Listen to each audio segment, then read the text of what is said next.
Okay, நாங்கள் லேட்டாக தான் ரெக்கார்ட் பண்ணுறோம். நாங்கள் அனைத்தாண்மை அரசுல அனைத்தாண்மை அரசுன்னா என்னன்னு பார்த்தோம். அதோட வகைகள் எப்படி எப்படி இந்த அனைத்தாண்மை வடிவங்கள் காணப்படுது நாங்கள் பார்த்துட்டோம். அது என்ன?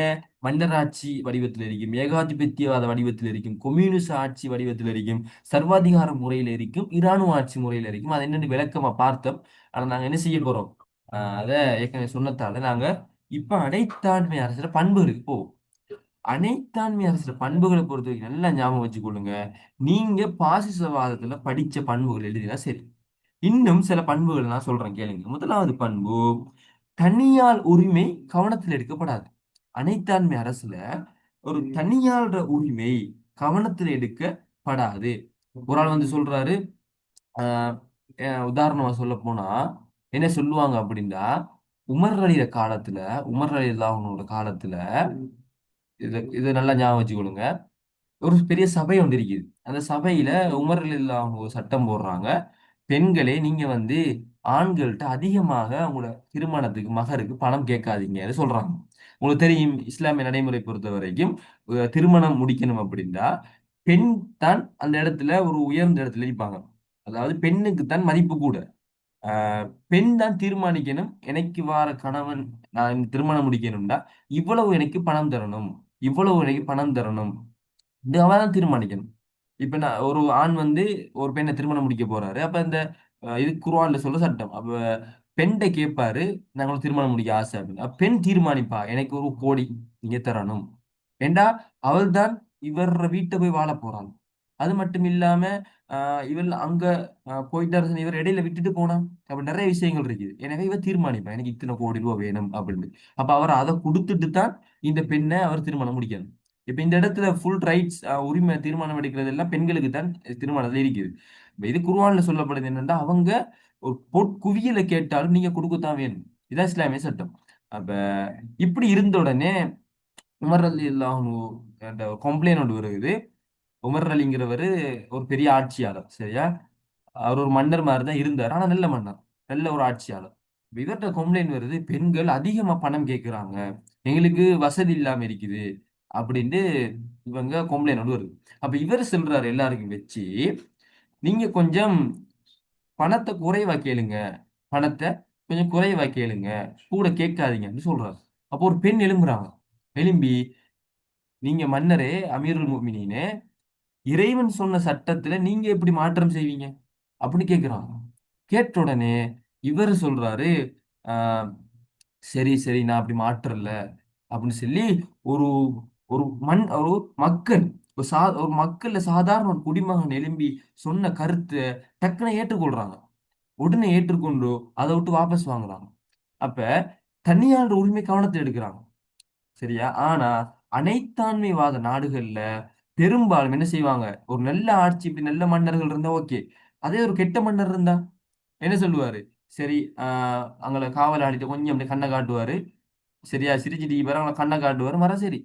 கொஞ்சம் அப்படியோ போய் கொஞ்சம் வாங்க ஒரு வேலை ஒன்று இருக்கீங்க அவ கூட்டிட்டு போனா மர சரி, அவட கதை முடிச்சு. இப்படித்தான் பெரும்பாலான இந்த அனைத்தாண்மை இருக்கிற ஒரு நாடுகளே இருக்கும். தனிநபர் சுதந்திரம் குறைவாக இருக்கும், சரியா? இது ஒரு பண்பு. இரண்டாவது பண்பு, இவங்க தன் நாட்டை எப்படி ரன் பண்ணி கொண்டு போவாங்கண்டா பலாத்காரம் மூலம். சரி, பலாத்காரம் மூலம், சரியா? இப்ப எங்க வீட்டுல பாருங்க, சில டைம்ல எங்க வீட்டுல பெரும்பாலான விஷயங்களுக்கு அது நடக்கும், பலாத்காரம் மூலமாக நடத்தப்படும். சும்மா ஒழுங்கா சொன்னா கேட்க மாட்டாங்க. ரெண்டா அடியை போட்டு சொன்னாதான் கேட்பாங்க. ஸ்கூல்ல பாருங்க, ஹோம்ஒர்க் செய்ய வைக்கிற எப்படி? பலாத்காரம் மூலமாக அடிச்சுதான் செய்ய வைப்பாங்க. அப்ப அவங்களுக்கு கோட்பாடு சொல்லுவாங்க, அடியாத மாடு படியாது அப்படிங்கிற ஒரு கோட்பாட்டை வச்சுட்டு கேர்ள்ஸுக்கு பெருசா அனுபவம் இருக்காது, பாய்ஸை பாருங்க எவ்வளவு அடி வாங்குவாங்க. அப்ப பலாத்காரம் மூலமாகத்தான் அந்த நாடு கொண்டு செல்லப்படும். அடிதான், என்னையும் சொன்னா அடி, ஜெயில், கொலை, தூக்கு தண்டனை, இப்படி கொடுக்க கொடுக்க கொடுக்க மக்கள் நான் பயந்து என்ன செய்வாங்க, அந்த இதை கொண்டு போவாங்க. இது இப்ப எங்க நாட்டுல ஆஹ் எங்க நாட்டுல இல்ல, சரியா? எங்க நாட்டுல ஒரு காலகட்டத்துல இருந்துச்சு. நாங்க வேற பிரித்தானியர்கள், உள்ளாந்தர்கள் வரும்போது எங்க நாட்டை இப்படித்தான் ஆட்சி செஞ்சாங்க. அடுத்தது என்ன அப்படின்னு சொன்னா, ஆஹ் இப்ப அனைத்தாண்மை ஆட்சியாளர் ஒரு ஆள் இப்ப கல்யாணம் முடிவெடுக்கக்குள்ள அவரை தடுக்கிறதுக்கு ஒண்ணும் இருக்காது. அந்த நாட்டுல ஒரு நீதிமன்றமோ ஏதோ வந்து என்ன செய்யாது, இருக்காது. இப்படி ஒரு பிரச்சனையும் காணப்படுது. சரியா? இவர் அனைத்தான்மை ரீதியாக ஒரு பலாத்கார ரீதியாக கட்டுப்படுத்த போகக்குள்ள, தவறான முடிவெடுக்கக்குள்ள இவர் கட்டுப்படுத்த யாரும் இருக்காது. ஆனா பாருங்க, நான் ஒரு இன்னொரு சம்பவம் ஒன்று சொல்றேன். ஒரு நாள் இந்த உமர் ரலியல்லாஹு அந்த ஆட்சியாளர் உமர் அவர் பேர், தமிழ் பிள்ளைகளுக்கு தெரிஞ்சிருக்காது. மகாத்மா காந்தி சொன்னார், இந்த உலகம் நீதியாக இருக்கணும்னா அந்த உமர் ஆட்சி வரணும் அப்படி சொன்னார். அந்த உமர் அலிதான். சரியா? உமர் இவரு ஆட்சி செஞ்சு கொண்டிருக்கும் போது ஒரு குடிமகன்ட போறாரு. குடிமகன்ட போய் கேட்கிறாரு, நான் எப்படி நல்லா ஆட்சி செய்யறேனா அப்படி கேட்கிறாரு. நான் எப்படி நல்லா ஆட்சி செய்யறேனா? ஏன்னா இவர் ஆசையெல்லாம் நல்லா ஆட்சி செய்யணும், பிழை ஆட்சி செய்ய இறைவன் என்னை தண்டிப்பான். எனவே மக்கள்கிட்ட அடிக்கடி கேட்டுக்கொள்வாரு, நான் நல்லா ஆட்சி செய்யறேனா அப்படின்னு. கேட்ட உடனே விமர்சனத்தை தான் எதிர்பார்ப்பாரு. ஒரு ஆள் சொல்றாரு, நீங்க நல்ல முறையில தான் ஆட்சி செய்றீங்க, நாங்க எப்படி எதிர்பார்க்கிறோமோ அப்படித்தான் ஆட்சி செய்றீங்க. ஆனா நீங்க வளைஞ்சா நாங்க நிமித்துவோம்டாரு. யோசிச்சு பாருங்க, ஒரு மன்னத்தை கதைக்கிற கதையை பாருங்க. நீங்க ஒரு பிழை செய்யாம நீ செஞ்ச பிழை நிலைகளுக்கு கோவம் வரும். சரியா? பிழை செய்யறோம், ஆனா நீ செஞ்ச பிழை நிலைகளுக்கு கோவம் வரும். நம்ம செஞ்சு சரி, நம்மகிட்ட பிள்ளைன்னு எவ்வளவு கோவம் வரும். அப்ப நீங்க சரியாத்தான் செய்றீங்க, ஆனா வளைஞ்ச நாங்க நிமித்துவோம்னு சொல்றாரு. யோசிச்சு பாருங்க. அப்ப அவர் சொல்ல என்ன தெரியுமா? எந்த சமுதாயத்துல எந்த ஆட்சியில இப்படி நான் கெட்டு போனா வளைஞ்சு போனா நிமித்துறதுக்கு ஒருத்தனை இறைவன் வச்சுக்கிறானே, அப்படிப்பட்ட இறைவனுக்கு எல்லா புகழும் அப்படின்னு இறைவனை புகழ்ந்தாரு. இது நல்ல ஆட்சியாளர்களோட பண்பு. கெட்ட ஆட்சியாளர்களோட அப்படி இல்லை. வளைஞ்சா நிமித்துவியா, நான் ஒண்ணு நிமித்தி காட்டுறேன்னு சொல்லி போட்டு ஒரு நிமித்தி காட்டுவார் எப்படின்னு சொல்லி. அப்ப அனைத்தான்மையவாதத்துல இவங்க பிழையா போகக்குள்ள அவங்கள நிமித்துறதுக்கு எதுவுமே பெரும்பாலும் இருக்காது. சரியா? ஹிட்லர் எவ்வளவு அநியாயம் செஞ்சான், அவனை தடுத்து நிறுத்துறதுக்கு அந்த நாட்டுல நீதிமன்றம் இருந்துச்சா? இல்ல. இருந்தாலும் கேட்பானா? கேட்க மாட்டான். அப்ப இப்படி ஒரு விஷயங்கள் ஒரு பண்பாக இருக்குது. அதே போல அஹ், இங்க ஜனநாயக செயல்முறைகள் இல்ல. சரியா? அத ஒரு பண்பு. ஜனநாயக செயல்முறை இல்ல. இப்ப அனைத்தான்மை சர்வாதிகாரம் என்ற ஜனநாயகம் இருக்குமா? ஜனநாயகம் என்ன? மக்களோட கருத்துக்களை கேட்கிறது, மக்களுக்கு விமர்சிக்கிற உரிமையை கொடுக்கிறது, அவங்கள ஆட்சியாளர்களை தெரிவு செய்ய விடுறது. இப்படி ஜனநாயகம் இல்ல. மக்களோட பங்குபற்றல் இங்க குறைவு ஆட்சி விஷயத்துல. சரியா? அடுத்தது என்ன அப்படி சொன்னா, சரியா, ஆஹ் இங்க சமுதாயம் அரசுக்கு வேறுபாடு அப்படி இந்த தனிநபர்லையும் இவங்க குறுக்கீடு செய்வாங்க. அனைத்தான்மைவாதம் தனிநபர் அவன்கிட்ட வேலையை செஞ்சுட்டு போறான், இவர் குறுக்கிடுவார், நீ வா என்ன வேலையை செஞ்சுதா, நீ ராணுவத்துல சேரு அப்படின்னு சேரத்தான் வேணும். அவனுக்கு ஒரு கெரியர் இருக்குது, அவன் படிக்கணும் முன்னேறணும், அதெல்லாம் இல்ல. நீ தனிநபர் தான், நீ வா எங்கிட்ட ராணுவத்துல சேருன்னா வந்து சேரத்தான் வேணும். சரியா? எங்கிட்ட அந்த இலங்கையில கூட ஆரம்ப காலத்துல பிரச்சனைகள் யுத்தங்கள் நடந்துச்சு தானே, அதுல இப்படி தாக்கல் செய்தாங்க. ஒவ்வொரு குடும்பத்துல இருந்து ஒரு ஆள் வந்தே ஆகணும். அப்ப அவன்ட கெரியர் என்ன இது என்ன அப்படிலாம் இல்ல. அவங்க என்ன செய்வாங்க, எடுத்து போட்டுருவாங்க. தனிநபர் செயற்பாடுகள்ல குறுக்கிடுவாங்க. இது ஒரு பண்பாக காணப்படுகிறது. அடுத்து அடிப்படை உரிமைகள் சுதந்திரம் இருக்காது. அடிப்படை உரிமைகள் சுதந்திரம் இருக்காது. இது உங்களுக்கு தெரியும். ஜனநாயகம் இதோட பண்பு தான் அடிப்படை உரிமை சுதந்திரம் எல்லாம். அந்த பாயிண்ட்ஸை தான் இன்னும் கொஞ்சம் வேறையா சொல்றாங்க. அடிப்படை உரிமைகள் சுதந்திரங்கள் இதற்கு இருக்காது. இவர் சொல்றாரு, என்ன சுதந்திரம் அப்படின்னு சொல்லி ஆட்சியாளரை நீ பிழை செய்யறாய் அப்படின்னு ஒரு போஸ்ட் யூடியூப் இந்த ஃபேஸ்புக்ல போட்டாருன்னா உன்ட சுதந்திரம் தான். சரியா? இது சொல்லி என்ன செய்வாங்க, அஹ், நீ மரணிக்கிறதும் உன்ட சுதந்திரம் சொல்லி அவரை மரணிக்க வச்சுட்டுருவாங்க. அப்ப இங்க அடிப்படை உரிமை சுதந்திரம்லாம் பெரும்பாலும் இருக்காது. எந்த அளவுக்குண்டா, சில நாடுகள்ல சில நாடுகள்ல ஆண்கள் சரியா தாடி வைக்க இயலாது. அப்படி சில நாடுகள் இருக்குது, தாடி வைக்க இயலாது. இன்னும் சில நாடுகளில் பெண்கள் முஸ்லிம்கள் அணிவாங்களை ஃபர்தா அது போட இயலாது. இப்படி அந்த அடிப்படை உரிமைகள் சுதந்திரங்கள்லாம் ஓப்பனாக மீறப்படும், கொடுக்கவும் மாட்டாங்க. இப்படியான ஒரு நிலைமைகள்லாம் இருக்குது. அதே போல சரியா, இவங்களோட நம்பிக்கை உண்டு எப்படின்னா, அடியாத மாடு படியாது, இதான் இவங்களோட நம்பிக்கை. என்ன? வலிமை மூலமாக அடக்கி வன்முறை மூலமாக தான் இவங்களை கட்டுப்படுத்தியது. இல்லாட்டி திருந்த மாட்டான். எங்கிட்ட சேர் மாறுற கொள்கை தான் இது. சரியா? சேர் மாறுற கொள்கை அதுதான் இது. ஆனா இப்ப அந்த காலமெல்லாம் போயிட்டு, இப்ப உளவியல் வளர்ச்சி அடைஞ்சதுக்கு பிறகு ஒரு மனிதனை அவனை உளவியல் ரீதியாக கட்டுப்படுத்தி எழும்பும் நிலைமைக்கு வந்துட்டாங்க. ஆனா முந்திய ஒரு காலகட்டம் தான் எப்படி இருந்துச்சு, அடியாத மாடு படியாது அப்படின்னு இருந்துச்சு. உங்களுக்கு தெரியும் முகமது நபி அவங்கள பத்தி, இறை தூதர். அப்ப அவர்கிட்ட ஒரு ஆள் வேலை செய்யறாரு, அனஸ் வர பேர் அனஸ். அவர் 10 வருஷமா வேலை செய்யறாரு. எப்படி 10 வருஷமா வேலை செய்யறாரு?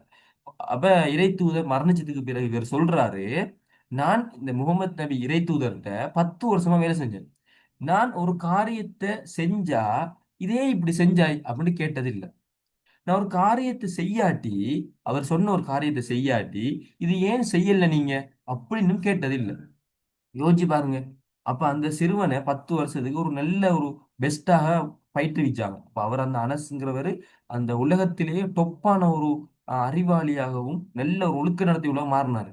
அப்ப அவரு அந்த அவரை பயிற்றுவிச்ச அந்த இறைத்தூதர் எப்படி நடந்து கொண்டாங்கண்டா, தண்டிக்கல. தண்டனை இல்லாம அவர் மாத்தி காட்டினாங்க. எப்படி? அவரு ஒரு காரியத்தை பிழையா செஞ்சிட்டாருன்னா இதே இப்படி செஞ்சான்னு கேட்டது இல்ல.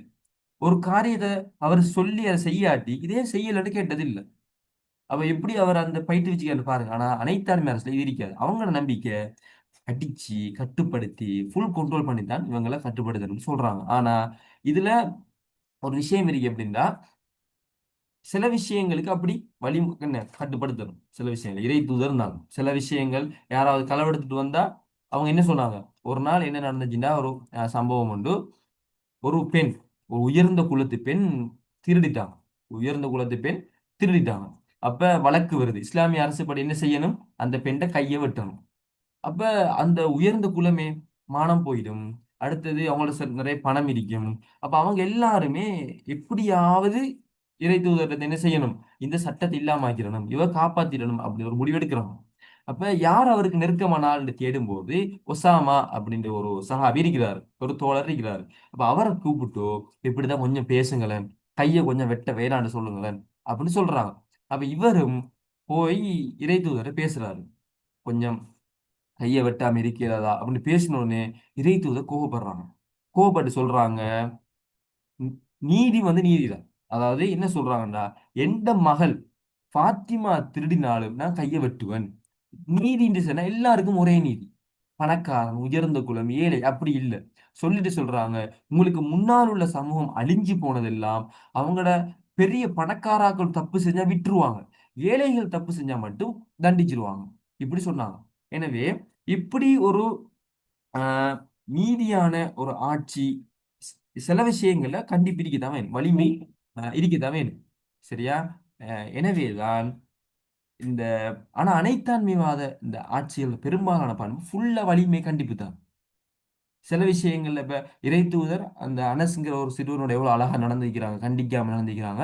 இன்னும் சில விஷயங்கள் பாரதூரமாக கண்டிக்கிறாங்க. இப்படி ரெண்டும் இருக்கணும். ஆனா அனைத்தான்மை நாடுகள்ல பெரும்பாலும் என்ன இருக்கும்? அந்த கண்டிக்கிறது, அடக்குமுறை இதுதான் இருக்கும். அடுத்த ஒரு பண்பு, இங்க எதிர்க்கட்சிகள் ஒருத்தர் இருக்கிறான், நமக்கு எதிராக ஒருத்தர் தோன்றி வாரான்டா, அவனை அழிச்சிட்டுருவாங்க. அவனை என்ன செஞ்சுட்டுருவாங்க? அழிச்சு விட்டுருவாங்க. எந்த அளவுக்கு சொன்னா, முந்தைய கால ஒரு வரலாற்றுல சொல்லுவாங்க, ஒரு மன்னர் இருந்திருக்கிறாரு. அந்த மன்னருக்கு கீழே ஒரு ஆள் வேலை செஞ்சுக்கிறாரு. அந்த வேலை செஞ்ச ஒரு ஆள் தான், ஒரு படை தளபதி தான் இவர் ஆட்சிக்கு வாரத்துக்கே காரணம் இருந்திருக்கிறாரு. இவர் தான் மக்கள்கிட்ட பிரச்சாரம் செஞ்சு, இவர படையை வச்சு போர் செஞ்சு, இவர் ஆட்சிக்கு கொண்டு வந்ததே இவர படை தளபதி தான். ஆனா ஒரு காலகட்டம் போகும்போது அந்த படை தளபதி ஃபேமஸ் ஆகுறாரு. இனி இவருக்கு ஒரு பயம் வருது, இவன் நமக்கு எதிராக வந்துருவானோ, இவன் ஆட்சியை கேட்டுருவானு சொல்லி இவனை பிளேன் பண்ணி வர வச்சு கொலை செய்றாரு. அப்ப இவங்க அனைத்தாண்மை பண்பு எப்படி இருக்குன்னு சொன்னா, நமக்கு எதிரா ஒருத்த வாரான், எதிர்க்கட்சி ஒன்று இருக்கின்றா, அவனை முடிக்கிறது தான் முதல் வேலையா இருக்கும். சரியா? அதே போல அதே போல இவங்கட ஒரு எண்ணம் தான் எல்லாரும் நமக்கு அதிகாரத்துக்கு அடிபணியணும், எல்லாரும் கட்டுப்படணும் அப்படின்ற ஒரு விஷயம் இருக்கும். அடுத்து இந்த அனைத்தாண்மை ஆட்சியில பத்திரிகை, அடுத்தது டிவி சேனல், ஊடகம் இதுக்கெல்லாம் சுதந்திரம் இருக்காது. இப்ப பாருங்க எங்கட நாட்டுல ஊடகங்கள் அந்த நாட்டு அரசாங்கத்தை விமர்சிக்கும். அதுக்குரிய சுதந்திரத்தை கொடுத்துருக்கிறாங்க. ஆனா அனைத்தாண்மை ஆட்சியில அப்படி விமர்சிக்க இயலாது. விமர்சிச்சா சேனல் இருக்கும், அவர் இருக்க மாட்டார். சரியா? அப்ப இப்படி பத்திரிகைகள், டிவி சேனல் இதுக்கெல்லாம் சுதந்திரம் இருக்காது. சரியா? அடுத்தது இவங்களுக்கு பெரும்பாலும் சுயநலம் தான் இருக்கும், பொது நலத்தை பார்க்க மாட்டாங்க. இப்படி இருக்குது. இப்ப நாங்க இதை வச்சு அனைத்தாண்மை அரசு நன்மை தீமைகள் லேசா விலை கொள்ளைகள் நீங்க இதை ஒரு வாசிங்க. நன்மை எப்படி என்ன அப்படின்னு சொன்னா, இப்ப ஒரு உறுதித்தன்மை இருக்கும். ஒரு தனிநபர் தானே. இப்ப உமர் அலி போன்ற நல்ல ஆட்கள் வந்துட்டாங்கன்னு சொன்னா உறுதித்தன்மை இருக்கும். அந்த நாட்டை நல்லா உறுதியாக இருந்து அவங்களால செஞ்சு கொண்டு போய் நல்ல வீரமான திறமையானவங்க வந்துட்டாருன்னு சொன்னா ஃபுல் கண்ட்ரோல்ல யார்ட்டையும் கேட்க தேவையில்லை. இவர் முடிவுகள் எடுத்து ஒரு நாட்டை சிறந்த முறையில கொண்டு போக இயலும். சரியா? அதே போல இப்ப ஆட்சியாளர் தேர்தல் வந்து அடிக்கடி மாற மாட்டார் தானே. 5 வருஷத்துக்கு ஒரு 6 வருஷத்துக்கு ஒரு மாற மாட்டார் தானே. எனவே இவர் நீண்ட நாள் திட்டங்கள் எடுத்து அதை கொண்டு போக இயலும். நீண்ட நாள் திட்டங்களை எடுத்து கொண்டு போயிடும். இப்ப எங்கட ஆட்சியில ஒரு திட்டத்தொன்று எடுத்து கொண்டு போகும்போது இவர் ஆட்சி மாறிடுவார். இன்னொரு ஆள் வந்து இது என்ன திட்டம்னு அதை கேன்சல் பண்ணிடுவாரு. ஆனா அங்க அந்த பிரச்சனை இல்லை. அவரு பெரிய ஒரு திட்டத்தை எடுத்தாருன்னா இவர் தான் ஒரு 10 வருஷம் இருக்க போறார் வரணிக்கும் வரைக்கும். எனவே அதை அவரு நிறைய டெவலப் பண்ணியலும். சரியா? இதனாலதான் இஸ்லாமிய அரசுல ஆரம்ப காலத்துல நல்ல மன்னர்கள் வந்ததால நல்ல ஆட்சியாளர்கள் வந்ததால டக்குன்னு அந்த நாடு டெவலப் ஆனிச்சு. எந்த அளவுக்குன்னா 3/2 பங்கு இந்த உலகமே முஸ்லிம்கள் கையில 1000 வருஷமா இருந்துச்சு. இந்த வரலாறு உங்களுக்கு தெரிஞ்சிருக்கும். அது மட்டும் இல்லாம ஆஹ், அங்க இருக்கிற மக்கள் பெரும்பாலும் ஏழ்மை இல்லாம இருந்தாங்க. எந்த அளவுக்கு சொன்னா இஸ்லாத்துல ஒரு கடமை உங்களுக்கு தெரியும். ஒரு ஆள் 1 லட்சம் முளைச்சிட்டாருன்னு சொன்னா ஒரு 20 லட்சம் முளைச்சிட்டாருன்னா அதுல 2.5% ஏழைகளுக்கு கொடுக்கணும், கட்டாயம் கொடுக்கணும். ஒரு காலகட்டம் வந்து எப்படின்னா உமர் இப்னு அப்துல் அசீஸ்ங்கிற ஒரு மன்னர் காலத்துல ஆட்சியாளர் காலத்துல இப்படி அவர் சரியான முறைக்கு ஆட்சி செஞ்சதால அந்த பணக்காரர்கள் 2.5% கொடுப்பாங்க. உழைச்சிட்டு இது ஏழைகளுக்கு கொடுங்கன்னு கட்டாயமா அரசாங்கத்துக்கு கொடுக்கணும். ஏழைகளுக்கு கொண்டு போய் கொடுத்தா ஏழைகள் செல்லுவாராம் எனக்கிட்ட இருக்கு இது வேற ஆளு கொடுங்கன்னு. அப்ப அந்த காசை கொடுக்கறது ஆள் இல்லாம இருந்தாங்களாம். அப்ப அப்படி ஒரு நிலைமை இருந்துச்சு. இப்படி நல்ல ஆட்சியாளர்கள் வந்து நடக்கும். ஆனா என்ன இது வந்து ஒரு நன்மை. நல்ல சீர்திருத்தங்களை செய்ய இயலும். அடுத்தது இப்படி கண்டிப்பு வலியுறுத்தல் மூலமா சில விஷயங்களை சாதிக்க இயலும். சரியா? சில குற்றங்களை தடுக்க இயலும். பாருங்க சவுதி அரேபியாவுல களவு குறைவு, விபச்சாரம் குறைவு, கொலை குறைவு, இப்ப எவ்வளவு நிம்மதி அந்த மக்கள் இருப்பாங்க. இப்படி அந்த நாட்டுல எல்லாமே அனைத்தாண்மை இல்லை. சில முக்கியமான விஷயங்கள் அவங்க அப்படி நடந்து கொள்றாங்க. அது நல்ல உண்மையிலே. அடுத்தது ஒரு நாடு உறுதியாக வலுவுள்ளதாக இருக்கும். நெருக்கடி காலங்கள் பொருளாதார பிரச்சனை வந்தால் டக் டக்குன்னு முடிவெடுத்து செஞ்சு கொண்டு போயிடும். நீங்க பாராளுமன்ற அரசாங்கம் மாதிரி அவர்கிட்ட கேட்டு அது அவங்கள்ட்ட கேட்டு முடிவெடுத்து ரிசல்ட் வந்து செஞ்சு அப்படியெல்லாம் இல்லை. டக் டக்குன்னு முடிவெடுத்து செஞ்சு கொண்டு போக இயலும். அதே போல சில மக்கள் அதை விரும்புறாங்க. துரிதமான அபிவிருத்திகளை செய்ய இயலும். தீர்மானம் டக்குன்னு எடுத்து நடைமுறைப்படுத்த இயலும். இப்படி நன்மைகள் இருக்குது. தீமை என்ன தெரியும்? மக்களோட உரிமை சுதந்திரம் பறிக்கப்படும். மக்கள் அடிமைகள் போல இருப்பாங்க. மக்கள் கருத்து சுதந்திரம் இருக்காது. அதே போல தனிநபர் எண்ணங்களுக்கு நெகட்டிவா சொன்னா சரி. அந்த பண்புகள்ல நான் சொன்னேன் அது எதெல்லாம் கெட்டது மாதிரி உங்களுக்கு விளங்குதோ அதெல்லாம் இங்க எழுதினா சரி. எனவே நாங்க அனைத்தாண்மை அரசு முடிச்சிட்டோம். விளங்கிட்டா? அனைத்தாண்மை அரசு ஃபுல்லா விளங்கிட்டா? மெசேஜ் போடுங்க. அனைத்தாண்மை அரசு ஃபுல்லா விளங்கிட்டா? நாங்க 4வது யூனிட் முடிஞ்சு 5வது யூனிட் போக போறோம். மத்தவங்க சரி. இப்ப நாங்க 5வது யூனிட்ல கருத்தியல் எல்லாம் பார்க்க போறோம். சரியா? அதை நான் டக்குன்னு முடிச்சிருவேன். ஏன்னா அப்படின்னா அது போன வருஷம் அதுக்கு போன வருஷம்லாம் கருத்தியல் நிறைய வந்திருக்குது. தாராளவாதம், சம உடைமைவாதம், சோசியலிசம்லாம் வந்துட்டு இன்னும் நான் மதச்சார்பின்மைவாதம் பற்றி என் ஏற்கனவே ஒரு ரெக்கார்டு இருக்குது. அது தருவேன் நான். இன்னும் 2 3 தான் இருக்குது. பெண்ணியல் வாதம், சமூக ஜனநாயகவாதம், அஹ், இப்படி சிலது இருக்குது. அதை நாங்கள் பார்த்தோம்னா 5வது டக்குன்னு முடிஞ்சிடும். முடிச்சுட்டு 6வதுக்கு போவோம். 6வது லேசா பார்க்கலாம். ஏன் இப்பதான் ஈரான் இஸ்ரேல் சண்டை முடிஞ்சிருக்குது. அதை வச்சு நாங்கள் 6வது யூனிட்டை விலகி கொள்ளையிலும்.